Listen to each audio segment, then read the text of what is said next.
இன்று யாருக்காவது வேலை கிடைக்கிறது. முதலில் அவர் சிட் செய்கிறார். முதலில் அவன் முதலீடு செய்ய விரும்புகிறான். முன்பு என்ன நடக்கிறதென்று பார்த்தீர்களா? நாம் வெறும் சேமித்து வந்தோம், முதலீடு செய்யவில்லை. இன்று இந்தியாவில் ஒரு மாற்றம் காணப்படுகிறது. கடந்த சில ஆண்டுகளாக மக்கள் முதலீடு செய்து வருகிறார்கள். மேலும் மியூச்சுவல் ஃபண்ட்களில் முதலீடு செய்கிறார்கள். சுமார் 3,80,00,000 பேர் மியூச்சுவல் ஃபண்ட்களில் முதலீடு செய்கிறார்கள். மொத்தம் 14 கோடி பேர் உள்ளனர். இந்த தரகு வருடங்களாக தொடர்ந்து அதிகரித்துக் கொண்டே இருக்கும். வரவிருக்கும் காலங்களில் இது மேலும் அதிகரிக்கும். 3,80,00,000 4 கோடி, 5 கோடி, 10 கோடி ஆகும். அவ்வளவு அதிகமான முதலீட்டாளர்கள். ஒரே ஒரு முதலீட்டு வாயிலாக அவர்கள் முதலீடு செய்கிறார்கள் என்றால் அவர்களுக்கு ஏதோ ஒரு நிம்மதி இருக்கும். அந்த சொத்து வகையில் ஏதோ ஒரு சிறப்பு இருக்கும். அதனால்தான் இவ்வளவு பேர் அதில் முதலீடு செய்கிறார்கள். அவர்களுக்கு அந்த முதலீட்டில் இவ்வளவு நம்பிக்கை இருக்கிறது. அதனால் பார்க்கும்போது மியூச்சுவல் ஃபண்ட்களில் அந்த விதிமுறைப்படி நிம்மதி இருக்கிறது. அது முதலீட்டு நிம்மதியும் கூட. ஒரு நிலையான வடிவத்தில் மியூச்சுவல் ஃபண்ட்களில் முதலீடு செய்ய முடியும்.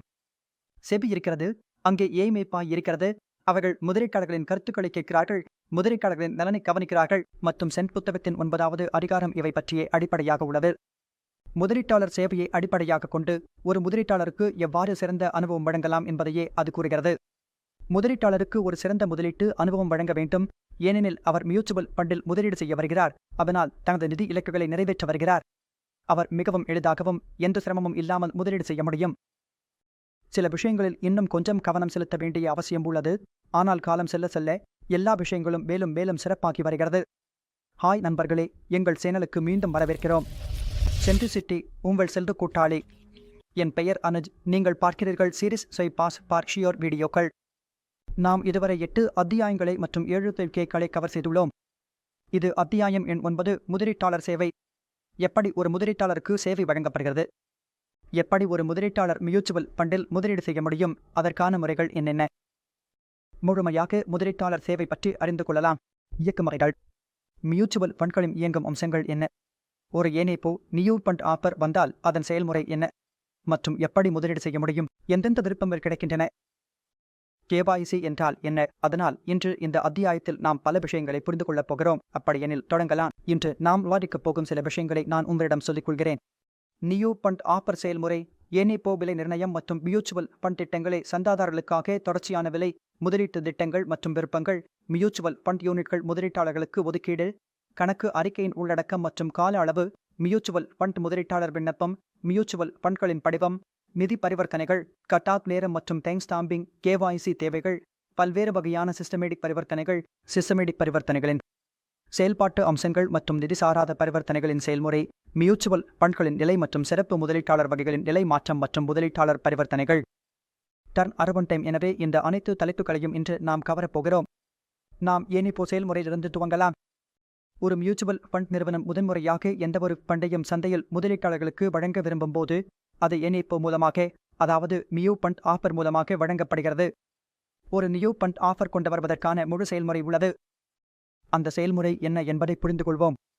முதலில் ஒரு அசெட் மேனேஜ்மெண்ட் நிறுவனம் ஒருவை, அதாவது ஒரு புதிய சீமை சந்தையில் கொண்டு வர முடிவு செய்கிறது. மற்றும் அந்த நிறுவனத்தின் சிஐஓ, அதாவது டெக் மியூச்சுவல் ஃபண்ட் நிறுவனத்தின் சீஃப் இன்வெஸ்ட்மெண்ட் ஆபிசர் இருக்கிறார். அவர் தன் அனுபவத்தின் அடிப்படையில் சந்தையின் நிலைமை என்ன என்பதை கூறுகிறார். மேலும் சீஃப் மார்க்கெட்டிங் ஆபிசர் சந்தை தந்திரத்தை உருவாக்குகிறார். அதாவது அவர்களது ஃபண்டுகள் எந்த வகையில் தற்போது நல்ல நிலையில் உள்ளன என்பதை திட்டமிடுகிறார். எனவே சிஐஓ, சிஎம்ஓ மற்றும் ஏஎன்சி சேர்ந்து எந்த ஃபண்டை எந்த சந்தையில் எந்த நேரத்தில் தொடங்க வேண்டும் என்பதை முடிவு செய்கிறார்கள். இதையெல்லாம் முதலில் ஏஎன்சி தீர்மானிக்கிறது, அல்லது இந்த முக்கிய தாங்களாகவே முடிவு செய்கிறார்கள், எப்போது மற்றும் எப்படி புதிய சீம்களை சந்தையில் அறிமுகப்படுத்த வேண்டும் என்று. இதற்கு பிறகு ஏஎன்சி சீம் இன்ஃபர்மேஷன் டாக்குமெண்ட் தயாரிக்கிறது. அதை ட்ரஸ்டி மற்றும் போர்டு ஆஃப் டைரக்டர்ஸ் மூலம் அங்கீகரிக்க வேண்டும். அதற்கு பிறகுதான் இந்த டாக்குமெண்ட்கள் தாக்கல் செய்யப்படுகின்றன. ஏசிபிஐ இதில் எப்படி நீங்கள் மாற்றங்களை செய்யலாம், ஏதேனும் சேர்க்க வேண்டுமா அல்லது எதையாவது குறைக்க வேண்டுமா என்பதை தெரிவிக்கிறது. ஏசிபிஐ தனது கவனிக்கைகளை இதில் வழங்குகிறது. அதற்கு பிறகு ஏஎன்சி சந்தை நிலைமைகளுக்கு ஏற்ப ஒரு பொருத்தமான வெளியீட்டு கால அட்டவணையை உருவாக்குகிறது. சந்தை நிலைமைகளை பார்த்து ஏஎம்சி எப்போது புதிய நிதி வழங்கலை நியூ ஃபண்ட் ஆஃபர் சந்தையில் தொடங்க வேண்டும் என்று முடிவு செய்கிறது. ஒருமுறை ஏஎம்சி எப்போது சந்தையில் தொடங்க வேண்டும் என்று முடிவு செய்துவிட்டால் அதற்கான விளம்பரங்களை தொடங்குகிறது. விளம்பரங்களுக்கு விளம்பர நெறிமுறைகளுக்குள் இந்த அனைத்து விளம்பரங்களும் இருக்க வேண்டும். அதனால் புக்கான எந்தவொரு விளம்பரமும் முழுமையாக விளம்பர நெறிமுறைகளுக்குள் இருக்க வேண்டும். அதன் பிறகு அந்த குறிப்பிட்ட திட்டத்திற்கான ஏனிப்போ வரும் திட்டம், ஆவணங்கள், பக்கங்கள் மற்றும் விண்ணப்ப படிவங்கள் சந்தையில் வழங்கப்படுகின்றன. முதலீட்டாளர்களுக்கும் விநியோகஸ்தர்களுக்கும் அனுப்பப்படுகின்றன மற்றும் அதன் முழு வடிவமும் சந்தையில் பரவுகிறது. இதன் மூலம் முதலீட்டாளர்களின் விண்ணப்பங்களை பெற முடியும் மற்றும் பின்னர் அவர்களுக்கு யூனிட்கள் ஒதுக்கப்படுகின்றன. இதுதான் முழு செயல்முறை. ஏனேப்போ எப்படி சந்தையில் கொண்டு வரப்படுகிறது என்பதற்கானது. புதிய நிதி சலுகை. இன்னொரு விஷயத்தை மிகவும் முக்கியமாக வலியுறுத்த விரும்புகிறேன். சில தேதிகள் முக்கியமானவை. அவை நம்முடைய தேர்வில் வரும். அந்த தேதிகள் என்னவென்றால் ஏனேப்போ ஓப்பனிங் தேதி, அதாவது ஏனேப்போ எப்போது திறக்கப்படுகிறது என்பதும், ஏனேப்போ க்ளோசிங் தேதி, அதாவது ஏனேப்போ எப்போது மூடப்படுகிறது என்பதும், அதற்கு பிறகு வரும் சீம் ரீஓப்பனிங் தேதி. ஏனேப்போ முடிந்த பிறகு அதற்கு பிறகு சீம் ரீஓப்பனிங் தேதி வரும். சீம் ரீஓப்பனிங் என்றால் அதில் நாம் மீண்டும் டிரான்சாக்ஷன் செய்ய தொடங்குகிறோம் என்பதுதான் அர்த்தம். சீம் ரீஓப்பனிங் என்பது அடிப்படையில் ஓபன் இண்டெக்ஸ் சீம்களில் இருக்கும். அதாவது ஓபன் இண்டெக்ஸ் சீம்களில் நாம் எப்போது வேண்டுமானாலும் நுழையலாம், எப்போது வேண்டுமானாலும் வெளியேறலாம். அதனால் இந்த ஏனேப்போ ரீஓப்பனிங் தேதிகள் இருக்கும் சீம்கள் ஓபன் இண்டெக்ஸ் சீம்களில் மட்டுமே இருக்கும். அப்போ இந்த சீம்கள் ரீஓப்பன் ஆனதும் அதற்கு பிறகு எந்த ஒரு முதலீட்டாளரும் எந்த ஒரு டிரான்சாக்ஷனும் செய்யலாம். புதிய முதலீட்டாளர் யாரும் அதில் சேரலாம். ஏற்கனவே உள்ள முதலீட்டாளர் என்றால் அவர் அதை விற்கவும் முடியும், விற்பனையும் செய்யலாம். இதுவும் ஒரு பகுதிதான். நான் உங்களுக்கு சொன்னது போல கிளோஸ் இண்டெக்ஸ் சீம்களுக்கு ஏனேப்போ ஓப்பனிங் தேதி இருக்கும், ஏனேப்போ கிளோசிங் தேதி இருக்கும், ஆனால் ரீஓப்பனிங் தேதி இருக்காது. இதை நாமே மிகவும் கவனமாக நினைவில் வைத்துக் கொள்ள வேண்டும். இது மிகவும் முக்கியமானது. இந்த விஷயத்தில் கேள்விகள் கேட்கப்படுகின்றன. செபி வழிகாட்டுதல்களின் கீழ் ஏசிஎஸ் தவிர்ந்த ஏனேப்போ அதிகபட்சம் 15 நாட்கள் திறந்திருக்கும். யூனிட்களின் ஒதுக்கீடு மற்றும் பணத்தை திருப்பி வழங்குவது தேவையான பட்சத்தில் சீம் போடப்பட்ட பிந்தைய 5 வணிக நாட்களுக்குள் செய்யப்பட வேண்டும். மேலும் ஓபன் இண்டெக்ஸ் சீம்கள் யூனிட்கள் ஒதுக்கீட்டுக்கு பிந்தைய 5 நாட்களுக்குள் மீண்டும் விற்பனை மற்றும் வாங்குவதற்காக திறக்கப்பட வேண்டும். இதுவேதான் ஏனேப்போ செயல்முறை. இப்போது நாம் முதலீட்டு திட்டங்களை பற்றி புரிந்து கொள்வோம். அதாவது எந்தெந்த திட்டங்கள் உள்ளன, டைரக்ட் மற்றும் ரெகுலர். பாருங்கள், டைரக்ட் மற்றும் ரெகுலர் என 2 விதமான திட்டங்கள் உள்ளன. இதில் நாம் மியூச்சுவல் ஃபண்ட்களில் முதலீடு செய்ய முடியும். ஒரு டைரக்ட் பிளானின் விஷயத்திற்கு வந்தால், அல்லது டைரக்ட் பிளான் என்றால், நாம் இதை பற்றி பேசும்போது அதில் எந்த இடைநிலையாளர் இருக்க மாட்டார், அதில் டிஸ்ட்ரிபியூட்டர் இருக்க மாட்டார் மற்றும் டிஸ்ட்ரிபியூட்டர்களுக்கான செலவும் இதில் சேமிக்கப்படுகிறது. ஆனால் இன்றைய ஒரு முதலீட்டாளர் நேரடியாக மியூச்சுவல் ஃபண்ட் நிறுவனத்துடன் டீல் செய்வார். நடுவில் எந்த இடைநிலையாளர், எந்த பங்கு இருக்காது.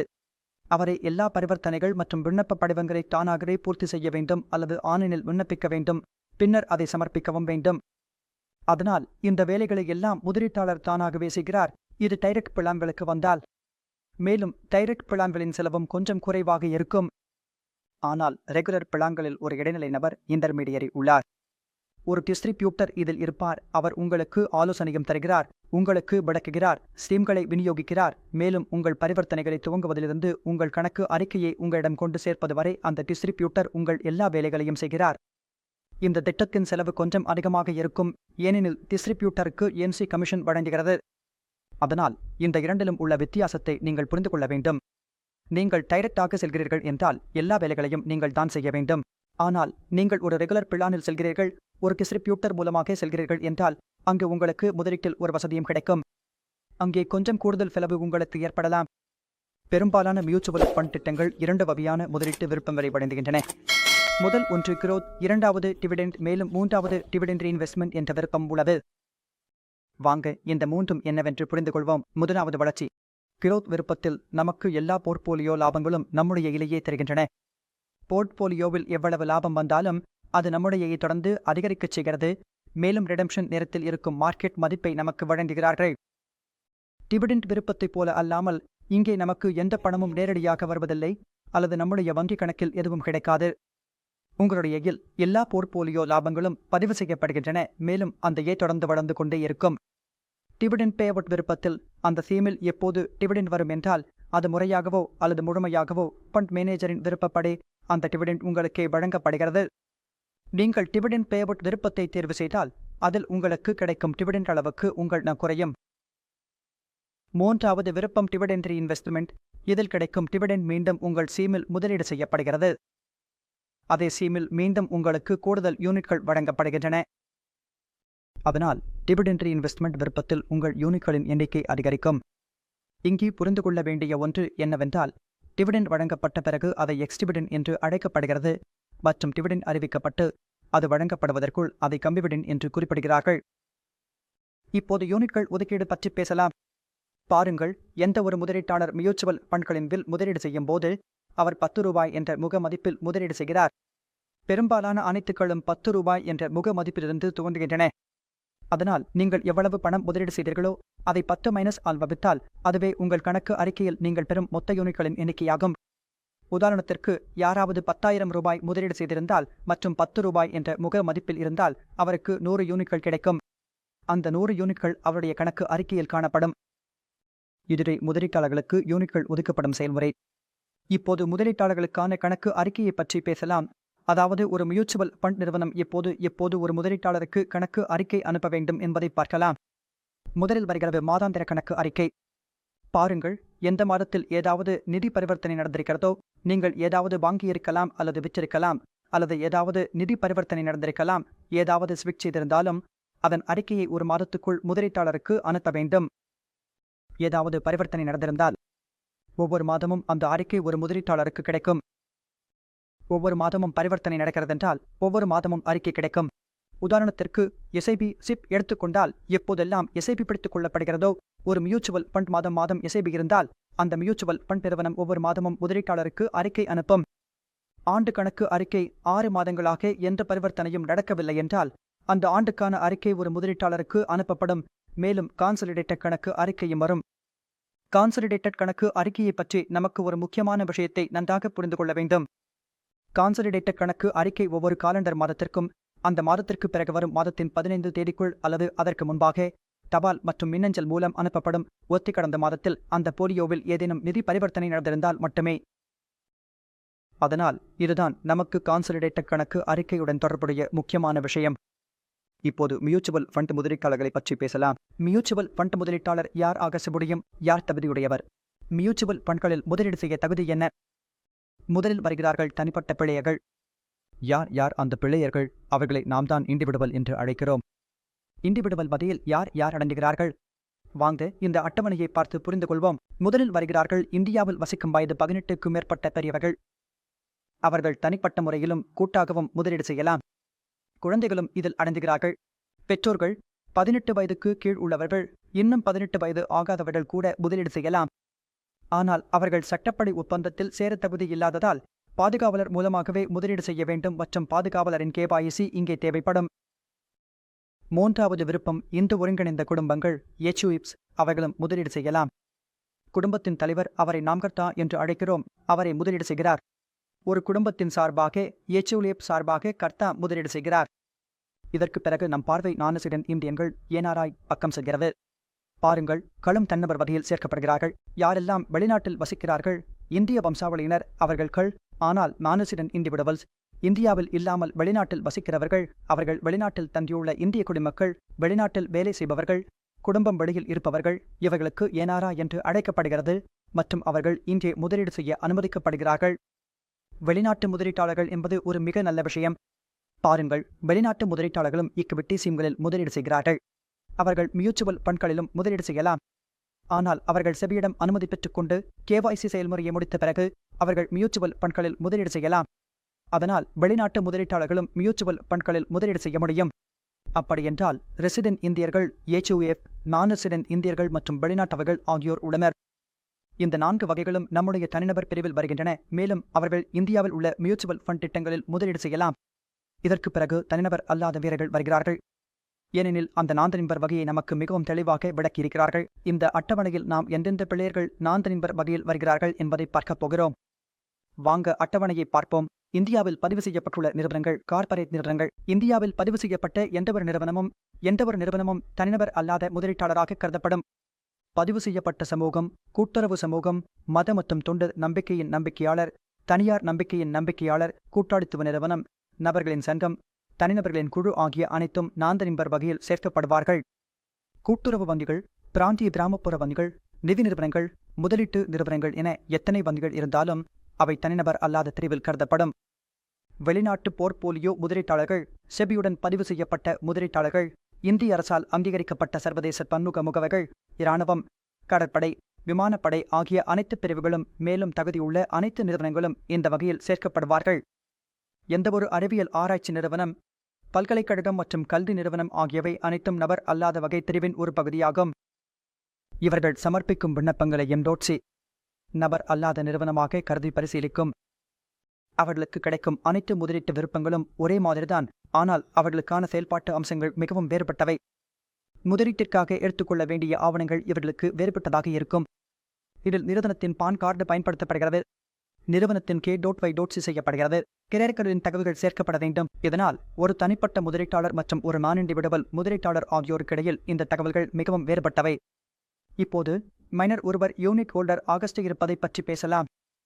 இந்தியாவில் 18 வயதுக்கு குறைவான ஒருவர் சட்டப்படி மியூச்சுவல் ஃபண்டில் முதலீடு செய்ய முடியாது.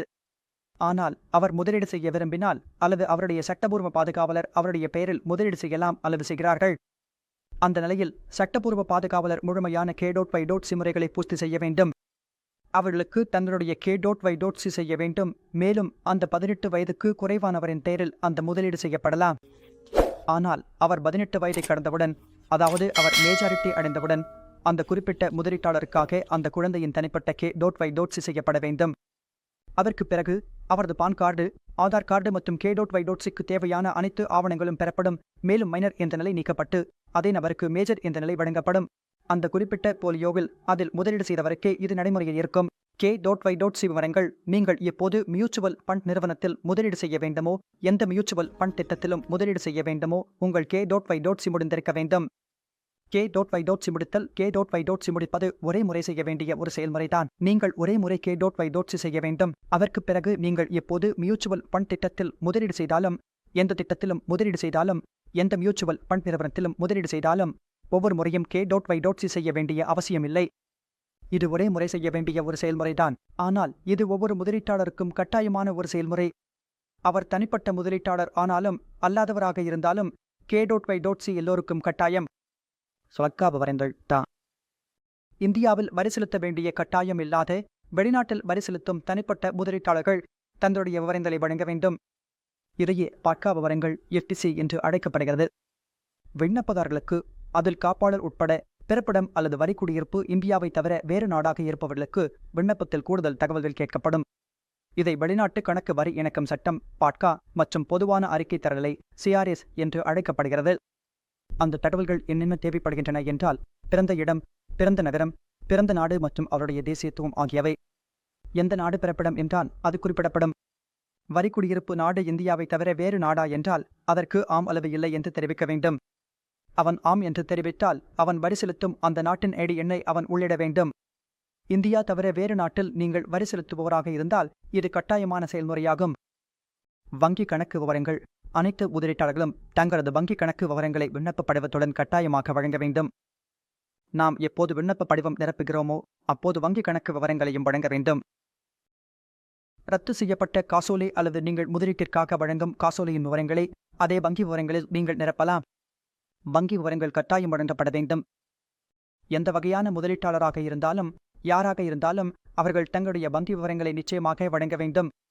முதலீட்டு விவரங்கள் என்பது நீங்கள் வழங்கும் காசோலையின் வங்கி விவரங்கள் மற்றும் மற்றொரு வங்கி விவரங்கள், அதாவது மீட்பு ரெடம்ப்ஷன் விவரங்கள். உங்களுக்கு மீட்பு வேறு வங்கியில் வேண்டுமென்றால் அதை அங்கே மீண்டும் குறிப்பிட வேண்டும் மற்றும் அதற்கான ஆதார ஆவணங்களையும் சமர்ப்பிக்க வேண்டும்.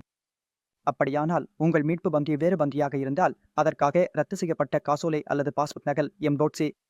மியூச்சுவல் ஃபண்ட் நிறுவனம் எதை வேண்டுமென்று கேட்டாலும் அதை நீங்கள் வழங்க வேண்டும். அதனால் இந்த 2 விஷயங்களும் வேறுபடலாம். ஆனால் வங்கியை நீங்கள் பதிவு செய்ய வேண்டும் என்பது கட்டாயம்.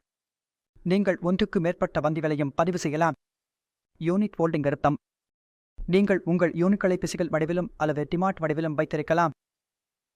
நீங்கள் ஒரு மியூச்சுவல் ஃபண்ட் நிறுவனத்தில் முதலீடு செய்யும் போது உங்களுக்கு வழங்கப்படும் அனைத்து யூனிட்களுக்கும் ஒரு அறிக்கை ஸ்டேட்மெண்ட் வழங்கப்படுகிறது. அந்த அறிக்கையில் ஸ்டேட்மெண்டில் மிகவும் தெளிவாக குறிப்பிடப்பட்டிருக்கும் உங்களுக்கு எத்தனை யூனிட்கள் வழங்கப்பட்டுள்ளன, உங்கள் முதலீட்டு மதிப்பு எவ்வளவு, மேலும் நீங்கள் SIP செய்திருந்தால் அதன் விவரங்களும் அதில் வரும். ஆனால் நீங்கள் படிவத்தில் உங்கள் டிமேட் கணக்கு எண்ணை உள்ளிட்டால், இந்த அலகுகளை உங்கள் டிமேட்டில் பார்க்க விரும்பினால், ஒவ்வொரு மியூச்சுவல் ஃபண்ட் நிறுவனமும் விண்ணப்ப படிவத்தில் உங்கள் டிமேட் கணக்கு எண்ணை உள்ளிட இந்த விருப்பத்தை வழங்குகிறது. நீங்கள் இதைச் செய்தால், முதலீட்டு கணக்கில் உள்ள டிமேட் விவரங்களை உள்ளிட்டால், அப்போ உங்களுக்கு அந்த யூனிட்கள் உங்கள் டிமாட் கணக்கிலும் தெரியும். அதனால் இது ஒரு முதலீட்டு விருப்பமாக உங்களிடம் உள்ளது. நீங்கள் உங்கள் யூனிட்களை பிசிகல் வடிவில் பார்க்க விரும்புகிறீர்களா அல்லது டிமாட் கணக்கிலும் யூனிட்கள் பெற விரும்புகிறீர்களா என்பதை தேர்வு செய்யலாம். அடுத்த தலைப்பு நாமினேஷன் குறித்து. ஒரு முதலீட்டாளர் 3 நாமினிகளை நியமிக்க முடியும். ஒரு முதலீட்டாளர் அதிகபட்சம் 3 நாமினிகளை நியமிக்க முடியும். மேலும் அவைகளுக்கு எந்த சதவீதம் வழங்க வேண்டும் என்பதையும் அவர் தீர்மானிக்கலாம். 3 நாமினிகளை சேர்த்தால் ஒவ்வொருவருக்கும் 33.33% ஆகும். ஆனால் நீங்கள் ஒருவருக்கு 50% வழங்க விரும்பினால் அதையும் செய்யலாம். நீங்கள் ஒருவருக்கு 50% வழங்கலாம். மீதமுள்ள இருவருக்கும் மீதமுள்ள சதவீதத்தை வழங்கலாம். இந்த சதவீதத்தை முதலீட்டாளர் தான் தீர்மானிக்கிறார். ஒரே நாமினி இருந்தால் முழு 100% அவருக்கே செல்லும். அதாவது ஒரு வங்கியில் அதிகபட்சம் 3 நாமினிகளை சேர்க்க முடியும். மேலும் எந்த நாமினிக்கு எவ்வளவு சதவீதம் வழங்க வேண்டும் என்பதையும் முதலீட்டாளர் தான் தீர்மானிக்க முடியும். குறைந்தபட்ச முதலீட்டு திட்டத்தை பாருங்கள். ஒரு திட்டத்தில் குறைந்தபட்சம் எவ்வளவு முதலீடு செய்யலாம் என்பதை தெரிந்து கொள்ளுங்கள். இது மிகவும் தெளிவாக சித் மற்றும் இல் குறிப்பிடப்பட்டிருக்கும். இது ஒவ்வொரு நிறுவனத்திற்கும் மியூச்சுவல் ஃபண்ட் நிறுவனத்திற்கும் மாறுபடலாம். ஆனால் பெரும்பாலான மியூச்சுவல் ஃபண்ட்களில் சுமார் 5,700 ரூபாய் என்பது குறைந்தபட்ச முதலீடு. ஒரே முறையில் முதலீடு செய்யும் போது ஆகும். எஸ்ஐபி சிட் என்றால் குறைந்தபட்சம் 500 ரூபாயிலிருந்து துவங்கலாம். ஆனால் இது மியூச்சுவல் ஃபண்ட் நிறுவனத்துக்கு நிறுவனமாக மாறுபடலாம். உங்கள் குறைந்தபட்ச முதலீட்டு விதிமுறைகள் எதுவாக இருந்தாலும் அதை நீங்கள் இன்ஃபர்மேஷன் மெமோராண்டம் மற்றும் சீம் இன்ஃபர்மேஷன் டாக்குமெண்டில் வெளியிட வேண்டும். இப்போது சில வகையான நிதி பரிவர்த்தனைகள் பற்றி பேசலாம். அந்த நிதி பரிவர்த்தனைகள் எவை இருக்க முடியும் என்று பார்க்கலாம். முதலில் நான் உங்களுக்கு சொன்னது போல ஆரம்ப வாங்குதல் இருக்கலாம். அது நீங்கள் வில் செய்கிறீர்களா அல்லது முதன்முறையாக ஒரு மியூச்சுவல் ஃபண்ட் நிறுவனத்துடன் செய்கிறீர்களா என்பது முக்கியமல்ல. அது ஏனேப்போ என்றால் அந்தவை செயல்படுத்த வேண்டும். நான் ஏற்கனவே உங்களுக்கு சொன்னது போல 15 நாட்களுக்கு ஏனேப்போ திறக்கப்படுகிறது. அதில் நீங்கள் அந்தவில் இருந்து யூனிட்களை வாங்கலாம். மற்றும் ஏற்கனவே ஓடிக்கொண்டிருக்கும் எந்தவொரு சீம் இருந்தாலும், மார்க்கெட்டில் ஏற்கனவே ஓடிக்கொண்டிருக்கும் ஓபன் எண்டட் சீம் இருந்தாலும், அதில் நீங்கள் முதன்முறையாக வாங்கும்போது உங்கள் கேவாய்சி வழங்கி நீங்கள் எதை வாங்கினாலும் அதுதான் முதல் வாங்குதல், முதன்முறையாக வாங்குதல் என்று அழைக்கப்படுகிறது. அதற்காக நீங்கள் கேவாய்சி வழங்க வேண்டும். கேவாய்சி ஆவணங்களை சமர்ப்பிக்க வேண்டும். வங்கி விவரங்களை வழங்க வேண்டும். அதற்கு பிறகு பணம் செலுத்தி உங்களுக்கு எண் ஒதுக்கப்படுகின்றது. அதுதான் முதன்முறையாக வாங்குதல், முதன்முறையாக முதலீடு செய்தல் என்று அழைக்கப்படுகிறது. அதற்கு பிறகு கூடுதல் வாங்குதல், அடிஷனல் பர்ச்சேஸ் வருகிறது. இதுவும் ஒரு வகையான நிதி பரிவர்த்தனைதான். உங்களுடைய முதல் வாங்குதல் முடிந்துவிட்டது. இப்போது சில காலத்துக்கு பிறகு நீங்கள் இன்னும் சில பணத்தை முதலீடு செய்ய விரும்பினால் முழு படிவத்தையும் மீண்டும் நிரப்ப வேண்டிய அவசியமில்லை. மீண்டும் கேவாய்சி செய்ய வேண்டிய அவசியமில்லை. நீங்கள் செய்ய வேண்டியது கூடுதல் வாங்கும் சீட், அதாவது கூடுதல் வாங்குதலுக்கான பரிவர்த்தனை சீப்பை நிரப்புவதுதான். அந்த சீப்பை மட்டும் நிரப்பி அதனுடன் செக் கொடுக்க வேண்டும். உங்கள் முதலீடு செய்யப்படும். அதனால் கூடுதல் வாங்குதல் மிகவும் எளிது. அதற்கு பிறகு ரிடம்ஷன் வருகிறது. பாருங்கள், ரிடம்ஷன் என்றால் நீங்கள் எந்த மியூச்சுவல் ஃபண்ட் திட்டத்திலும் ரிடம்ஷன் செய்ய விரும்பினால் அது எக்ஸிட் லோட் காலத்துக்கு வெளியே இருந்தால் நீங்கள் அதில் முதலீடு செய்யலாம். இல்லையெனில் எக்ஸிட் லோட் காலத்துக்குள் இருந்தால் உங்களுக்கு எக்ஸிட் லோட் கட்ட வேண்டும். அதன் பிறகு நீங்கள் மீட்பை செய்கிறீர்கள். அது முதலீட்டாளருக்கு முதலீட்டாளருக்கு மாறுபடும். ஆனால் நீங்கள் ரிடம்ஷன் செய்யலாம். ரிடம்ஷனுக்காக உங்களுக்கு வங்கி விவரங்கள் தேவைப்படும். மேலும் உங்கள் போலியோவில் பேவுட் வங்கி பதிவு செய்யப்பட்டிருந்தால் உங்களுக்கு ரிடம்ஷன் கிடைக்கும். ஆனால் வங்கி பதிவு செய்யப்படவில்லை என்றால், உதாரணத்திற்கு முதலில் வங்கியை பதிவு செய்ய வேண்டும். அதற்கு பிறகு நீங்கள் ரிடம்ஷன் கோரிக்கை அளிக்க வேண்டும். 2 விஷயங்களும் ஒரே நேரத்தில் நடக்காது. பொதுவான விதிகளில் இப்போது நான் பேசுகிறேன். ஆனால் ஆம், நீங்கள் உங்கள் முதலீட்டை ரிடீம் செய்யலாம். எந்த நேரத்திலும் அது உங்கள் பணம்தான். இப்போது ஸ்விட்ச் பற்றி பேசலாம். பாருங்கள், ஸ்விட்ச் என்பது ஒரு சீமிலிருந்து ரிடம்ஷன் மற்றும் மற்றொரு சீமில் வாங்குவதுதான். ஒரே மியூச்சுவல் ஃபண்ட் நிறுவனம் அல்லது ஒரே மியூச்சுவல் ஃபண்ட் நிறுவனத்தின் ஒரு சீமிலிருந்து நீங்கள் வெளியேறி மற்றொரு சீமுக்கு மாற்றும் போது இந்த பரிவர்த்தனைக்கு ஸ்விட்ச் என்று அழைக்கப்படுகிறது. உதாரணத்திற்கு, நீங்கள் ஒரு லிக்விட் ஃபண்டில் பணம் முதலீடு செய்திருந்தீர்கள். ஆனால் மார்க்கெட் நிலைகளை பார்த்து மார்க்கெட் கொஞ்சம் கீழே வந்திருக்கிறது என்றால் அந்த நேரத்தில் நீங்கள் அந்த பணத்தை இக்விட்டி ஃபண்டுக்கு ஸ்விட்ச் செய்ய விரும்புகிறீர்கள். அப்படியென்றால் நீங்கள் லிக்விட் ஃபண்டிலிருந்து வெளியே வந்து அதே மியூச்சுவல் ஃபண்டின் எந்தவொரு இக்விட்டி சீமிலும் பணத்தை மாற்றினால் இதைத்தான் ஸ்விட்ச் என்று சொல்வார்கள். இதில் உங்கள் ரிடம்ஷன் லிக்விட் சீமில் பதிவு செய்யப்படும். மேலும் உங்கள் பர்சேஸ் அந்த புதிய சீமில் கணக்கில் எடுக்கப்படும். நீங்கள் எந்த சீமில் பர்சேஸ் செய்கிறீர்களோ அங்கே 2 பரிவர்த்தனைகள் நடக்கும். இந்த செயல்முறையைத்தான் ஸ்விட்ச் என்று அழைக்கப்படுகிறது. இது ஒரு குறிப்பிட்ட என்சி மியூச்சுவல் ஃபண்ட் நிறுவனம் உட்பட்ட சீம்களில் மட்டுமே செய்ய முடியும். நீங்கள் ஒரு என்சியில் இருந்து மற்றொரு என்சிக்கு ஸ்விட்ச் ரிக்வெஸ்ட் செய்ய முடியாது. நீங்கள் அப்படி செய்ய விரும்பினால் முதலில் அந்த எம்சியில் இருந்து ரிடம்ஷன் செய்து பிறகு மற்றொரு மியூச்சுவல் ஃபண்ட் நிறுவனத்தில் பர்சேஸ் செய்ய வேண்டும். அது ஸ்விட்ச் டிரான்சாக்ஷன் அல்ல. ஸ்விட்ச் டிரான்சாக்ஷன்கள் என்சி உட்பட்ட சீன்களில் மட்டுமே நடக்கின்றன. இப்போது நாம் பேமெண்ட் மெக்கானிசம் பற்றி பேசப் போகிறோம். அதாவது எந்தெந்த பேமெண்ட் மெக்கானிசம் மூலம் நாம் பணம் செலுத்த முடியும் என்பதை பார்க்கலாம். முதலில் வருவது ஆன்லைன் பேமெண்ட் தான். பாருங்கள், முதலில் வருவது ஆன்லைன் பேமெண்ட், ஆன்லைன் பரிவர்த்தனை. இப்போது கோவிட் பிறகு 90% பரிவர்த்தனைகள் ஆன்லைனில் நடக்கின்றன. கோவிட் வருவதற்கு முன்பு என்ன நடக்கிறதென்று பார்ப்போம். அப்போது சுமார் 90% பரிவர்த்தனைகள் ஆன்லைனில் நடந்தது. நீங்கள் ஒரு படிவம் பூர்த்தி செய்து கொடுத்தீர்கள், அதோடு செக் அல்லது டிமாண்ட் டிராப் கொடுத்தீர்கள். உங்கள் விண்ணப்பம் சென்ற பிறகுதான் யூனிட்கள் ஒதுக்கப்பட்டன. ஆனால் இப்போது எல்லாமே முற்றிலும் மாறிவிட்டது. இப்போது நான் சொன்னது போல 90%த்திற்கும் அதிகமான பரிவர்த்தனைகள் ஆன்லைனில் நடக்கின்றன. ஏனெனில் முதலீட்டு விருப்பங்கள் இப்போது அதிகமாகிவிட்டன. நமக்கு இப்போது அதிக வசதியும் வந்துவிட்டது. நமக்கு வசதியான விருப்பங்களும் இருக்கின்றன. மியூச்சுவல் ஃபண்டில் முதலீடு செய்வது இப்போது மிகவும் எளிதாகிவிட்டது. அதனால்தான் நிறைய விருப்பங்கள் இருக்கின்றன. நமக்கு பல்வேறு விருப்பங்கள் கிடைக்கின்றன. மேலும் நாங்கள் ஆன்லைனில் பரிவர்த்தனை செய்வதையே அதிகம் விரும்புகிறோம். ஆன்லைனில் நீங்கள் மியூச்சுவல் ஃபண்ட் யூனிட்களை வாங்கலாம். இப்போது ஆன்லைன் பரிவர்த்தனை செய்ய உங்களுக்கு இன்டர்நெட் வங்கி சேவை தேவைப்படும். அதனால்தான் நீங்கள் ஆன்லைனில் எந்த முதலீட்டையும் செய்யும் போது உங்களுக்கு பல்வேறு முதலீட்டு விருப்பங்கள் வழங்கப்படுகின்றன. அதில் ஒன்றுதான் இன்டர்நெட் வங்கி சேவை. நீங்கள் பேமெண்ட் பக்கத்திற்கு செல்லும் போது உங்களுக்கு இன்டர்நெட் வங்கி சேவையை பயன்படுத்தி உங்கள் கட்டணத்தை செலுத்தும் விருப்பம் கிடைக்கும். மேலும் உங்கள் பதிவு செய்யப்பட்ட வங்கி நேரடியாக பயன்படுத்தப்படும். அதே வங்கியின் நெட் வங்கி சேவை திறக்கப்படும். நீங்கள் அங்கிருந்து கட்டணம் செலுத்துவீர்கள். உங்கள் கட்டணம் முடிந்தவுடன் உங்களுக்கு யூனிட்கள் ஒதுக்கப்படும் மற்றும் கணக்கு அறிக்கை உங்களுக்கு அனுப்பப்படும். மொபைல் வங்கி சேவை என்பது ஒரு வகையில் முதலீட்டு வசதியாகும். நாம் மொபைல் மூலம் கூட முதலீடு செய்ய முடியும். அதனால் நாம் நம்முடைய மொபைல் மூலம் முதலீடு செய்யும் போது அதையே தான் மொபைல் வங்கி சேவை என்று அழைக்கப்படுகிறது. மீண்டும் இது மிகவும் எளிதும் வசதியான விருப்பமாக என்று நமக்கு கிடைக்கிறது. இப்போது மொபைல் மூலம் முதலீடு செய்வது மிகவும் எளிதாக கருதப்படுகிறது. ஸ்டாக் எக்ஸ்சேஞ்ச் தளங்கள், உதாரணத்திற்கு பேசி மற்றும் என்எஸ்சி. கடந்த வீடியோவில் நான் உங்களுக்கு சொன்னேன், பேசி என்பது மும்பை ஸ்டாக் எக்ஸ்சேஞ்ச். அவர்களுக்கு ஒரு மியூச்சுவல் ஃபண்ட் முதலீட்டு தளமும் உள்ளது. அதை நாம் பேசி ஸ்டார் எம்எப் என்று அழைக்கிறோம். அதேபோல் என்எஸ்சியின் என்எஸ்சி தளமும் உள்ளது. அதை என்எஸ்சி 2 என்று அழைக்கப்படுகிறது.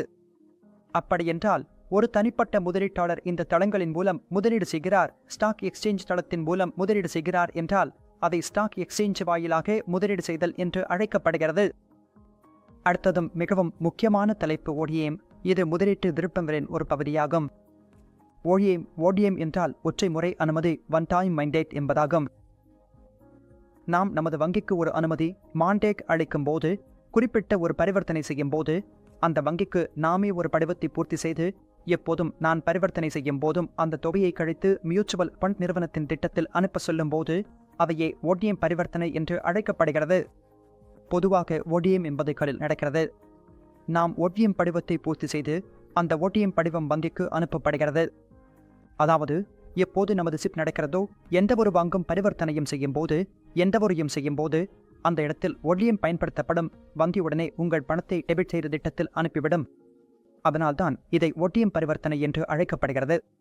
இப்போது எல்லா களிலும் ODM பயன்படுத்தப்படுகிறது. ஒரு வகையில் இது கட்டாயமாகிவிட்டது. ODM மூலம் நீங்கள் பெரிய அளவில் குறைபாடில்லாத பரிவர்த்தனைகளை செய்ய முடியும். ஒருமுறை நீங்கள் ODM வழங்க வேண்டும். உதாரணத்திற்கு நீங்கள் 1000 ரூபாய் சிப் செய்ய வேண்டும் என்று வைத்துக் கொள்வோம். நீங்கள் ஒருமுறை ODM படிவத்தை பூர்த்தி செய்து விட்டீர்கள். அந்த படிவம் வங்கிக்கு சென்று விட்டது. இப்போது ஒவ்வொரு மாதமும் உங்கள் வங்கி கணக்கிலிருந்து பணம் எடுத்துக்கொண்டு உங்கள் திட்டத்தில் வருவதாக இருக்கும். மேலும் உங்கள் முதலீடு தொடரும்.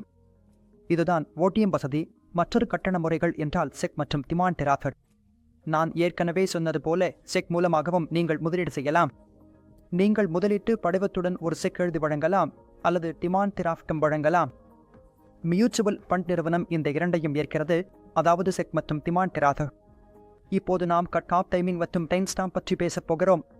இதை ஒரு அட்டவணை மூலம் நான் உங்களுக்கு விளக்கப் போகிறேன். இது மிகவும் முக்கியமானது. இதில் கேள்விகள் நிச்சயம் வரும். வாங்க அது என்ன என்று பார்க்கலாம். இந்த அட்டவணை மூலம் நாம் புரிந்து கொள்வோம். ஸ்கீம்களின் வகை, ஈக்விட்டி சார்ந்த ஸ்கீம்கள் மற்றும் டெட் ஃபண்ட்கள், லிக்விட் ஃபண்ட்களை தவிர்த்து எந்த தொகை பரிவர்த்தனைக்கும் பொருந்தும். இதோ பாருங்கள், வாங்கும் மற்றும் ஸ்விட்ச் செய்வதற்கான கட் ஆஃப் நேரம் 3 மணி என்று நிர்ணயிக்கப்பட்டுள்ளது. மேலும் விண்ணப்பம் எப்போது வந்தாலும் பொருந்தும் நெக் ஆசைட் வேல்யூ பயன்படுத்தப்படும். அந்த விதிகள் பயன்படுத்தக்கூடியதாக இருக்கும் வணிக நாளின் நெக் ஆசைட் வேல்யூ தான் பொருந்தும்.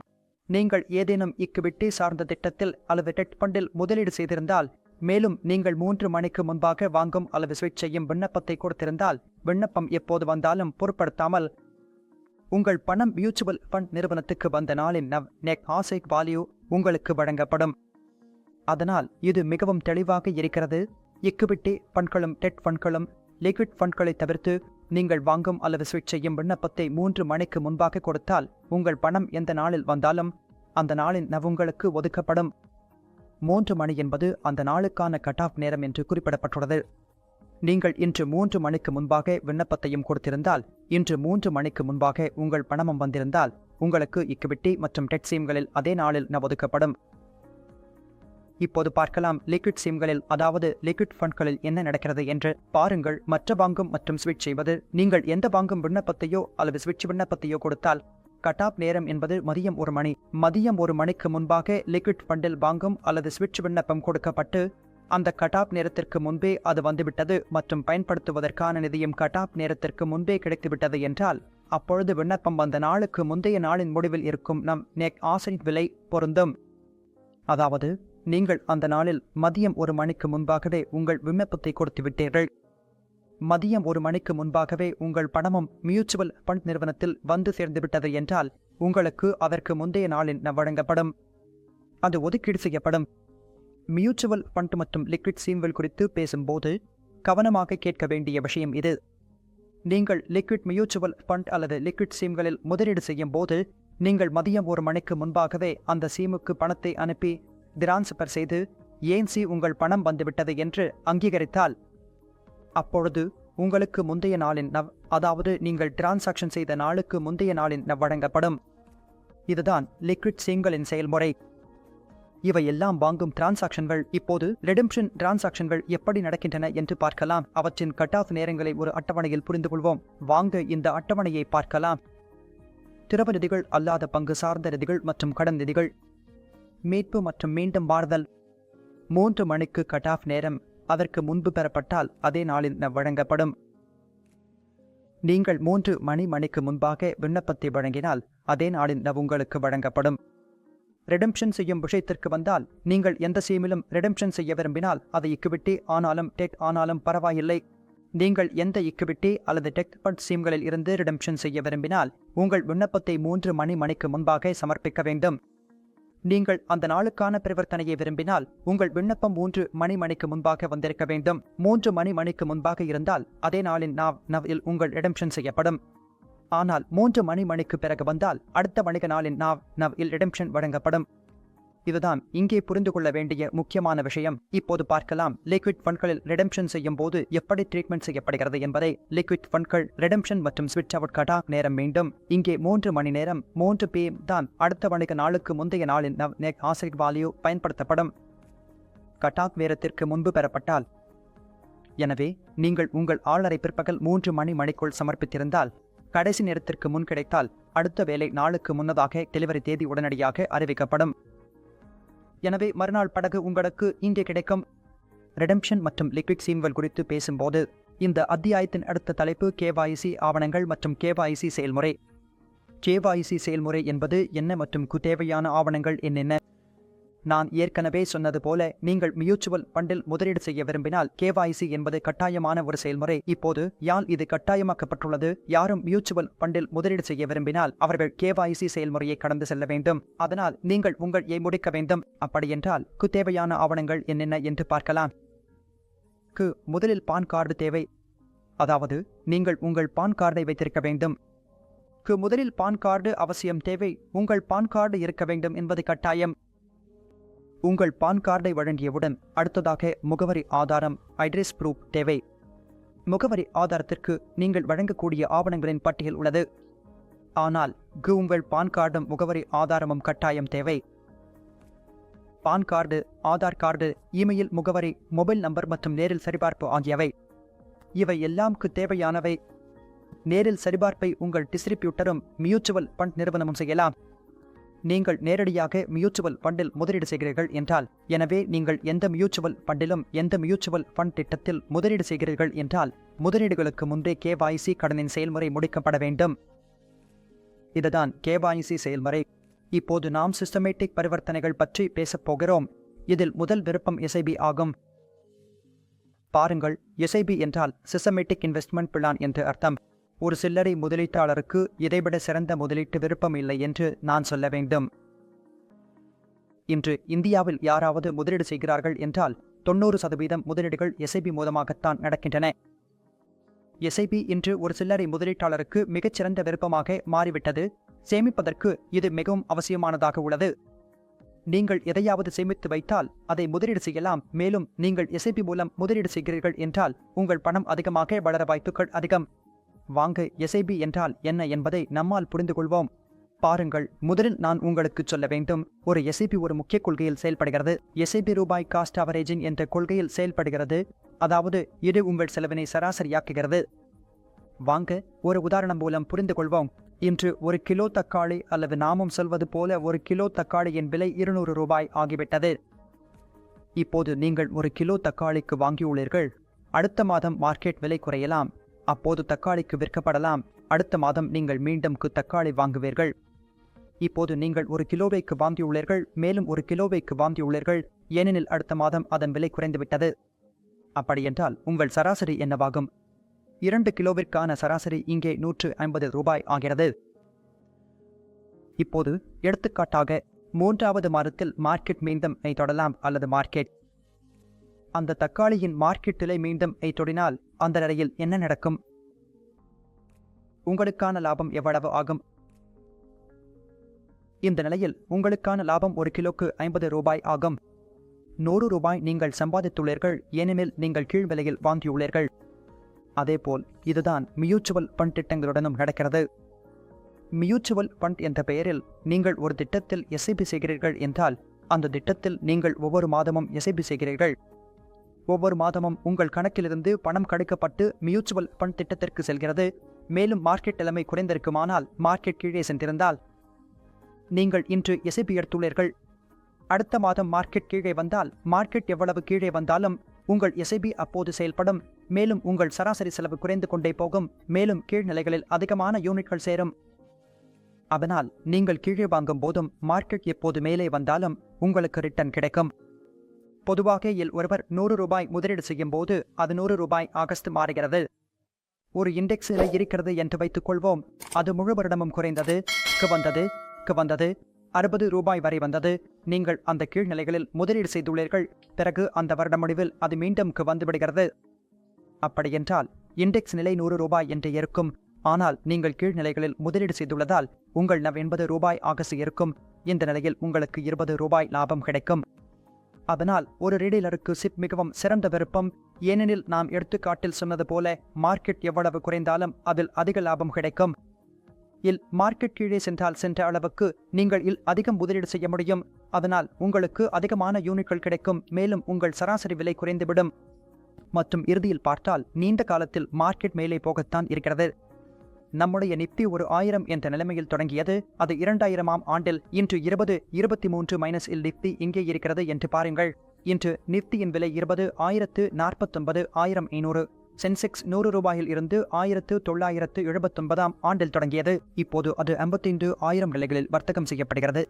நாம் பாதியில் எவ்வளவு அதிர்ச்சிகள் வந்துள்ளன என்று பார்த்தோம். 208 அமெரிக்காவில் சத்திரம் நெருக்கடி ஏற்பட்ட போது மார்க்கெட் விழுந்தது. அதற்கு பிறகு பல வருடங்கள் வருமானம் கிடைக்கவில்லை. இப்போ 20 இன் சமீபத்திய உதாரணம் கோவிடை பாருங்க. இண்டெக்ஸ் 35% குறைந்தது. அப்போது எஸ்ஐபி முதலீட்டாளர்களின் எல்லாருக்கும் லாபம் வந்தது. அதில் எல்லாரும் மிகவும் சந்தோஷமாக இருந்தார்கள். அந்த மாதம் மார்ச் மற்றும் ஏப்ரல் மாதங்களில் மார்க்கெட் விழுந்த போது எஸ்ஐபி நடந்தது. எத்தனை எஸ்ஐபி நடந்ததோ எல்லாம் அவர்களுக்கு சலுகையில் கிடைத்தது என்று நினைச்சுக்கோங்க. அந்த 35% அவரது நெவி மதிப்பு குறைந்திருந்தது. இப்போது 100 ரூபாய் நெவி 60 ரூபாய்க்கு கிடைக்கும் போது நீங்க 60 ரூபாய்க்கும் வாங்கினீங்கன்னா உங்க செலவு 80 ரூபாய் தான் ஆகும். இல்லை, ஆனா இப்போ அது 200 முதல் 200 வரை ரூபாய்க்கு கிரேட் ஆகுது. உங்க சராசரி விலை அப்படி வரும். 80 ரூபாய்க்கு கூட ஒரு எஸ்ஐபியில் முதலீடு செய்வது அதனால்தான் பயனுள்ளதாக இருக்கிறது. மேலும் எஸ்ஐபி மிகவும் குறைந்த தொகையில் கூட செய்ய முடியும். 1000 ரூபாயிலிருந்து எஸ்ஐபி துவங்கலாம். 1000, 2000, 3000 நீங்கள் ஒரு மாதத்தில் எவ்வளவு பணம் சேமிக்கிறீர்களோ அந்த அளவுக்கு. நீங்கள் எவ்வளவு சேமிக்க முடிகிறதோ அந்த பணத்தை உங்கள் வங்கியில் வைக்காமல் எஸ்ஐபியில் போடுங்கள். ஏனெனில் அது உங்கள் பணத்தை வளர்த்து தரும். மேலும் நீண்ட காலத்தில் பார்த்தால் 20 வருட பழமையான வீடு. நான் கடந்த 20 வருடங்களின் தரவை எடுத்து பார்த்தால் சுமார் 18 முதல் 19% வரை எஸ்ஐபியில் நமக்கு வருமானம் கிடைத்திருக்கிறது. 18%, 18 - 18.5% என்ற கலப்பு ஆண்டு வளர்ச்சி வீதம் எஸ்ஐபியில் நமக்கு கிடைத்துள்ளது. அதனால் மீண்டும் சொல்கிறேன், எஸ்ஐபி என்பது ஒரு சில்லறை முதலீட்டாளருக்கு சிறந்த விருப்பம். நீங்கள் ஒரு முறையான முறையில் முதலீடு செய்ய வேண்டும். நீங்கள் ஒழுங்கான முறையில் முதலீடு செய்ய வேண்டும். மேலும் உங்கள் அனைத்து நிதி இலக்குகளையும் நீங்கள் அடைய முடியும். எஸ்ஐபியில் முதலீடு செய்வதன் மூலம் அதுவே எஸ்ஐபி என்கிறார். அடுத்ததாக வருகிறது சிஸ்டமாட்டிக் வித்ட்ராவல் திட்டம். நீங்கள் முறையான முறையில் பணத்தை எடுத்துக்கொள்ளவும் முடியும். ஒரு திட்டத்தில் இருந்து நீங்கள் ஒவ்வொரு மாதமும் ரிடம்ஷன் செய்ய விரும்பவில்லை என்றால், அல்லது நீங்கள் ஏதேனும் ஒரு திட்டத்தில் முதலீடு செய்திருக்கிறீர்கள், அதில் 10 முதல் 12 வரை சதவீதம் வருமானம் வருகிறது, அதை நீங்கள் 10% அல்லது 9% அல்லது 8% எவ்வளவு வந்தாலும் அந்த பணத்தை திரும்பப் பெற நினைத்தால் நீங்கள் சில ஸ்டாண்டிங் இன்ஸ்ட்ரக்ஷன்களை வழங்கலாம். எம்சிக்கு ஒரு படிவத்தில் எழுதி, எனக்கு 1000 ரூபாய் மாதம், 2000 ரூபாய் மாதம் அல்லது 5000 ரூபாய் மாதம், 10 மாதம் 1 லட்சம், எவ்வளவு தொகையை நீங்கள் எடுக்க விரும்புகிறீர்களோ அந்த தொகையை திட்டமிட்ட முறையில் அந்த திட்டத்திலிருந்து நீங்கள் எடுக்கலாம். இதற்கு பெயர் சிஸ்டமாட்டிக் வித்ட்ராவல் பிளான். அடுத்தது சிஸ்டமாட்டிக் டிரான்ஸ்ஃபர் பிளான். சில தொகை திட்டமிட்ட முறையில் ஒரு திட்டத்திலிருந்து மற்றொரு திட்டத்திற்கு எந்த ஒரு காலப்பகுதியிலும் செல்கிறது என்றால் அதற்கு சிஸ்டமாட்டிக் டிரான்ஸ்ஃபர் பிளான் என்று சொல்வார்கள். நீங்கள் ஒரு திட்டத்தில் பணம் முதலீடு செய்திருக்கிறீர்கள். எடுத்துக்காட்டாக ஒரு லிக்விட் திட்டத்தில் பணம் வைத்திருக்கிறீர்கள். ஒவ்வொரு மாதமும் அங்கிருந்து ஒரு தொகை எடுத்து அதை ஈக்விட்டி திட்டத்திற்கு செல்ல வேண்டும் என்று விரும்பினால் நீங்கள் ஒரு எஸ்டிபி படிவத்தை பூர்த்தி செய்யலாம். சிஸ்டமாட்டிக் டிரான்ஸ்ஃபர் பிளானுக்கான எடுத்துக்காட்டு, நீங்கள் 1000 ரூபாய்க்கு ஒரு படிவம் பூர்த்தி செய்திருக்கிறீர்கள். நீங்கள் ஏஎம்சி ஸ்டாண்டிங் இன்ஸ்ட்ரக்ஷன்ஸ் கொடுத்திருக்கிறீர்கள். ஏஎம்சிக்கு நீங்கள் இந்த மாதம் ஒவ்வொரு மாதமும் 1000 ரூபாயை அந்த லிக்விட் சீமில் இருந்து எடுத்து ஈக்விட்டி சீமுக்கு அனுப்ப சொல்லி உத்தரவிட்டிருக்கிறீர்கள். அதனால் இந்த பரிவர்த்தனைக்கு எஸ்டிபி சிஸ்டமாட்டிக் டிரான்ஸ்ஃபர் பிளான் என்று அழைக்கப்படுகிறது. ஏனெனில் இது முறையாக நடைபெறுகிறது. ஒவ்வொரு மாதமும் ஒரு குறிப்பிட்ட தேதியில் நீங்கள் தீர்மானித்த ஒரு தொகையில் நீங்கள் படிவத்தில் நிரப்பிக் கொடுத்ததைப் போலவே இது நடைபெறுகிறது. இதுவே எஸ்டிபி சிஸ்டமாட்டிக் டிரான்ஸ்ஃபர் பிளான் செயல்முறை. இப்போது நாம் எஸ்ஐபி டாப் பற்றி பேசப் போகிறோம். எஸ்ஐபி டாப் வசதி குறித்தும் பார்க்கலாம். பாருங்கள், எஸ்ஐபி டாப் வசதியை எல்லா எம்சிகளும் வழங்குகின்றன. எஸ்ஐபி டாப் வசதி என்பது உங்கள் எஸ்ஐபி தொகையை எவ்வளவு அதிகரிக்க விரும்புகிறீர்கள் என்பதையே குறிக்கிறது. ஒரு காலப்பகுதிக்கு பிறகு, எடுத்துக்காட்டாக நீங்கள் ஒரு வருடத்திற்கு எஸ்ஐபி பதிவு செய்திருக்கிறீர்கள் 1000 ரூபாய்க்கு. அதற்கு பிறகு 13வது மாதத்திலிருந்து உங்கள் 1000 ரூபாய் எஸ்ஐபி 2000 ஆக வேண்டும் என்று விரும்பினால் அதே படிவத்தில் நீங்கள் எழுதலாம், 12வது மாதத்திலிருந்து எனக்கு 1000 ரூபாய்க்கு அல்ல 2000 ரூபாய்க்கு எஸ்ஐபி வேண்டும் என்று. அப்போது அது உங்கள் எஸ்ஐபி டாப் ஆகிவிடும். அடுத்த மாதம் உங்கள் எஸ்ஐபி தொடங்கும் போது அது 2000 ரூபாய்க்கு தொடங்கும். இதுதான் எஸ்ஐபி டாப்பின் செயல்முறை. இது மிகவும் எளிமையானது. யூனிட்களை பிழை செய்வது. பாருங்கள், நீங்கள் சில எஃப்டிகளோ அல்லது வங்கிகளோடு உங்கள் யூனிட்களை பிழை செய்ய முடியுமா என்பதை காணலாம். உங்களுக்கு ஏதேனும் கடன் தேவை இருந்தால் பொதுவாக பார்த்தால் மியூச்சுவல் ஃபண்ட் யூனிட்களை பிழை செய்ய முடியும். எஃப்டிகளிலும் வங்கிகளிலும் பிழை செய்ய முடியும். உங்கள் மியூச்சுவல் ஃபண்ட் யூனிட்களுக்கு எதிராக லீன் மார்க் வைக்கலாம். அதற்கு எதிராக நீங்கள் கட்டணம் பெறலாம். அதாவது இந்த முழு செயல்முறை வங்கி முதல் வங்கி எஃப்சி முதல் எஃப்சி வரை மாறுபடும். ஆனால் நீங்கள் லீன் மார்க் வைக்கவோ அல்லது பிழை செய்யவோ செய்த யூனிட்களை வைத்து கட்டணம் பெறலாம். ஆனால் லீன் மார்க் இருக்கும் வரை, பிழை இருக்கும் வரை அந்த சீமில் இருந்து, அந்த குறிப்பிட்ட சீமில் இருந்து நீங்கள் ரிடம்ஷன் செய்ய முடியாது, ரிலீம் செய்ய முடியாது, பணத்தை எடுக்க முடியாது. போலியோ விவரங்களில் மாற்றம், ஏதேனும் தனிப்பட்ட விவரங்களில் மாற்றம், உங்களுடைய எந்தவொரு தனிப்பட்ட விவரமும் மாற்றம் ஆகும்போது, உங்கள் முகவரி மாற்றம் ஆகும்போது, இமெயில் ஐடி மாற்றம் ஆகும்போது, மொபைல் நம்பர் மாற்றம் ஆகும்போது, இந்த எல்லா மாற்றங்களையும் நீங்கள் வழங்கலாம் அல்லது குறிப்பிட்ட இலும் நேரில் சென்று வழங்கலாம். நீங்கள் உங்கள் இலும் மாற்றங்களை செய்யலாம். அப்போது உங்கள் அனைத்து விவரங்களும் தானாகவே புதுப்பிக்கப்படும். மேலும் நீங்கள் குறிப்பிட்ட இல் சென்று கோரிக்கையும் அளிக்கலாம். அப்போது உங்கள் எந்த தகவல் மாற்றம் ஆனாலும் அந்த குறிப்பிட்ட போலியோவில் அதை நீங்கள் புதுப்பிக்க முடியும். வங்கி கணக்கு விவரங்களில் மாற்றம் என்பது மிகவும் மான விஷயமாகும். குறிப்பாக நீங்கள் உங்கள் பழைய வங்கியை மாற்றி புதிய வங்கியின் விவரங்களை வழங்க விரும்பும் போது. இப்போது உங்கள் பழைய வங்கி ஏதோ காரணத்தால் மூடப்பட்டுவிட்டது அல்லது உங்கள் கணக்கு மூடப்பட்டுவிட்டது என்று நீங்கள் நினைக்கிறீர்கள். நீங்க அதை மூடிட்டீங்க. நான் முன்னாடி கொடுத்திருந்த வங்கி விவரங்களை மாற்றி புது வங்கியை பற்றின விவரங்களை கொடுக்கணும்னு சொல்றீங்க. அப்புறம் அது கொஞ்சம் சென்சிட்டிவா இருக்கும். நீங்கள் கொஞ்சம் நீளமாகவும் பேசலாம். ஆனால் இது முழுமையாக முதலீட்டாளர்களின் நலனுக்காகவே செய்யப்படுகிறது. இதுவரை என்ன நடந்து வந்தது என்றால், முந்தைய வங்கியின் ரத்து செய்யப்பட்ட காசோலை நகலை கொடுக்க வேண்டியிருந்தது. அதேபோல் புதிய வங்கியின் ரத்து செய்யப்பட்ட காசோலை நகலும் கொடுக்க வேண்டியிருக்கும். இரண்டையும் கையொப்பமிடும் போது மற்றும் பிறகு ஒரு படிவத்துடன் முந்தைய வங்கியின் காசோலை நகலும் புதிய வங்கியின் காசோலை நகலும் இரண்டையும் கொடுக்க வேண்டியிருக்கும். அதற்கு பிறகு உங்கள் காசோலை, அதற்கு பிறகு உங்கள் சிஓபி சேர்க்கப்படும் பேங்க் மாற்றம். இது சென்சிட்டிவான செயல்முறை, ஆனால் செய்ய முடியும். அப்படியென்றால் நண்பர்களே, இதுதான் அத்தியாயம் எண் 9 அனைத்தும். நாம் இன்று பல தலைப்புகளை கவர் செய்தோம். சில தலைப்புகள் கவர் செய்யப்படாமல் இருக்கலாம். ஆனால் நான் எப்போதும் சொல்வது போல, இந்த வீடியோக்களை உருவாக்கும் முக்கிய நோக்கம் உங்களுக்கு நிஜம் தேர்வை தெளிவாக கடக்கச் செய்வதே. என் காணொளிகளில் நான் உங்களுக்கு சொல்லும் அளவுக்கு நான் எந்த புள்ளிகளை தொடுகிறேனோ அவை போதுமானவை. உங்கள் நிஜம் தேர்வை கடக்க. ஆனால் சிறிது கூடுதல் அறிவுக்காக நீங்கள் நிஜம் புத்தகத்தை கண்டிப்பாக பார்க்க வேண்டும். இந்த அத்தியாயத்தை முழுமையாக கவனமாக படிக்கவும். தேர்வுக்கு செல்லும் முன் மேலும் எங்கள் மற்ற வீடியோக்களையும் பார்க்க விரும்பினால் எங்கள் பிளேலிஸ்டில் செல்லலாம். எங்கள் சேனலை சப்ஸ்கிரைப் செய்யலாம் மற்றும் தயவு செய்து எங்கள் வீடியோக்களுக்கு லைக் செய்ய மறக்காதீர்கள். சேனலை கண்டிப்பாக சப்ஸ்கிரைப் செய்யவும், எங்கள் வீடியோக்களை பகிரவும். இந்த அத்தியாயம் இதுவரை இத்துடன் முடிந்தது. இப்போது இந்த அத்தியாயத்தின் சில கேள்விகளை பார்க்கலாம். நாம் ஒவ்வொரு அத்தியாயத்திற்கு பிறகும் சில கேள்விகள் செய்வது போல இந்த அத்தியாயத்திலும் உள்ளது. அப்படியென்றால் வாருங்கள் எவை முக்கியமான கேள்விகள் என்று பார்க்கலாம். அவை எப்போதும் கேட்கப்படுகின்றன அல்லது கேட்கப்படலாம். கேள்வி எண் 1. டிவிடெண்ட் வழங்கப்பட்ட பிறகு ஒரு திட்டத்தின் நிகர சொத்து மதிப்பை விவரிக்க என்ற சொல் பயன்படுத்தப்படுகிறது. நீங்கள் நினைவில் வையுங்கள், டிவிடெண்ட் வழங்கப்பட்ட அளவுக்கு N.A.V குறையும். இதில் டிவிடெண்ட் வழங்கப்பட்ட பிறகு N.A.V என்ற சொல் பயன்படுத்தப்படுகிறது என்று கூறப்பட்டுள்ளது. விருப்பங்கள் RX டிவிடெண்ட் நவ், குறைக்கப்பட்ட டிவிடெண்ட் நவ், குறைந்த நவ் மற்றும் டிவிடெண்ட் நவ். எனவே சரியான பதில் X டிவிடெண்ட் நவாகும். டிவிடெண்ட் வழங்கப்பட்ட பிறகு அதை நாங்கள் X டிவிடெண்ட் N.A.V என்று அழைக்கிறோம். இரண்டாவது கேள்வி, யூனிட் வைத்திருப்பவருக்கு வழங்கப்படும் போனஸ் யூனிட்கள் என்ன விலையில் வழங்கப்படும்? யூனிட் ஹோல்டர்களுக்கு எந்த விலையில் போனஸ் யூனிட்கள் வழங்கப்படுகின்றன? இந்த விலை M.C. யால் தீர்மானிக்கப்படுகிறது. போனஸ் யூனிட்கள் இலவசமாக வழங்கப்படுகின்றன. அது நடப்பு N.A.L அல்லது நடப்பு N.A.V போனஸ் விகிதத்தில் வகுத்து வழங்கப்படலாம். அப்படியென்றால் எந்த விலையில்தான் உங்கள் போனஸ் யூனிட்கள் வழங்கப்படுகின்றன என்பதை பார்ப்போம். வாங்க அது எது என்று பார்க்கலாம். அதற்கான பதில் பி. போனஸ் யூனிட்கள் இலவசமாக வழங்கப்படுகின்றன. போனஸ் யூனிட்கள் வழங்குவதற்கு எந்தவிதமான செலவும் இல்லை. அவை முற்றிலும் இலவசம். கீழ்காணும் கூற்றுகளில் எது சரியானது? இன்று பிரிக்கப்படாத குடும்பம் HUFs மியூச்சுவல் ஃபண்ட் திட்டங்களில் முதலீடு செய்ய அனுமதிக்கப்படவில்லை. சிறுவர்கள் மியூச்சுவல் ஃபண்ட் திட்டங்களில் முதலீடு செய்ய முடியாது அல்லது வெளிநாட்டு முதலீட்டாளர்கள் இந்திய மியூச்சுவல் ஃபண்ட் திட்டங்களில் முதலீடு செய்யலாம். அவர்கள் உங்கள் வாடிக்கையாளரை அறிவீர்கள். KYC சம்பிரதாயங்களை பூர்த்தி செய்திருந்தால். நான் உங்களுக்கு மிகவும் தெளிவாக சொன்னது போல HUFs மியூச்சுவல் ஃபண்ட் திட்டங்களில் முதலீடு செய்ய அனுமதிக்கப்படவில்லை. இது இங்கே கேள்வியில் கொடுக்கப்பட்டுள்ளது. ஆனால் நான் உங்களுக்கு சொன்னது போல HUFs முதலீடு செய்ய முடியும். மைனர்கள் மியூச்சுவல் ஃபண்ட் திட்டங்களில் முதலீடு செய்ய முடியாது. அதனால் இதற்கான பதில் சி. வெளிநாட்டு முதலீட்டாளர்கள் இந்திய மியூச்சுவல் ஃபண்ட் திட்டங்களில் முதலீடு செய்யலாம். அவர்கள் KYC முறைகளை முழுமையாக முடித்திருந்தால் மட்டுமே. இது மிகவும் தெளிவாக விளக்கப்பட்டுள்ளது. வெளிநாட்டு முதலீட்டாளர்கள் இந்திய மியூச்சுவல் ஃபண்ட் திட்டங்களில் முதலீடு செய்யலாம் என்று கூறப்பட்டுள்ளது. அவர்கள் KYC முறைகளை முடித்தவுடன். பி. மைனர் ஒருவர் மியூச்சுவல் ஃபண்ட் திட்டத்தில் முதலீடு செய்ய முடியாது. இந்த கூற்று மீண்டும் தவறானது. ஏனெனில் மைனர்கள் முதலீடு செய்ய முடியும்.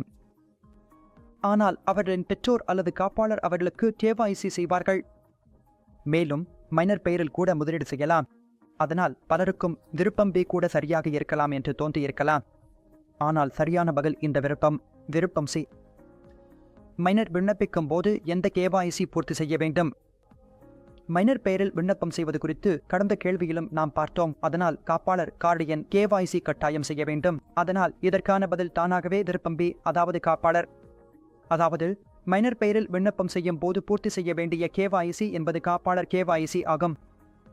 ஒரு இந்திய குடியிருப்பாளர் முதலீட்டாளர் ஒரு மியூச்சுவல் ஃபண்ட் போலியோவில் அதிகபட்சம் எத்தனை வங்கி கணக்குகளை பதிவு செய்ய முடியும்? பாருங்கள் எவ்வளவு தொகை. மியூச்சுவல் ஃபண்ட்களில் அதிகபட்சம் எத்தனை வங்கி கணக்கு விலை நீங்கள் வைத்திருக்க முடியும்? அதாவது நீங்கள் மியூச்சுவல் ஃபண்ட் விண்ணப்பம் செய்யும் போது அதிகபட்சம் எத்தனை வங்கி கணக்குகளை பதிவு செய்ய முடியும் என்பதை கூறுகிறது. அதற்கான விருப்பம் பி. நீங்கள் உங்கள் வங்கியில் அதிகபட்சம் 5 வங்கி கணக்குகள் வரை பதிவு செய்ய முடியும். நீங்கள் முதலீடு செய்யும் போது இதுவேதான் நவாம் அதிகாரத்திலிருந்து எல்லாம். நண்பர்களே, இந்த வீடியோவில் தொடர்ந்ததற்கும் எங்கள் வீடியோக்களை ஆதரித்ததற்கும் மிகவும் நன்றி. மேலும் உங்களுக்கு எந்த ஒரு தலைப்பில் வீடியோ வேண்டும் என்றால் தயவுசெய்து எங்களுக்கு கருத்தில் தெரிவியுங்கள். அந்த தலைப்புகளில் வீடியோக்கள் உருவாக்க எங்களுக்கு மிகுந்த மகிழ்ச்சி இருக்கும். மேலும் எங்கள் மற்ற வீடியோக்களை பார்க்க எங்கள் பிளேலிஸ்டுக்கு செல்லலாம். எங்கள் வீடியோக்களை பார்த்து மட்டும் கூட நீங்கள் நிஜம் பாயும் தேர்வை தெளிவாக கடக்க முடியும். மீண்டும் உங்கள் ஆதரவுக்கு மிகவும் நன்றி.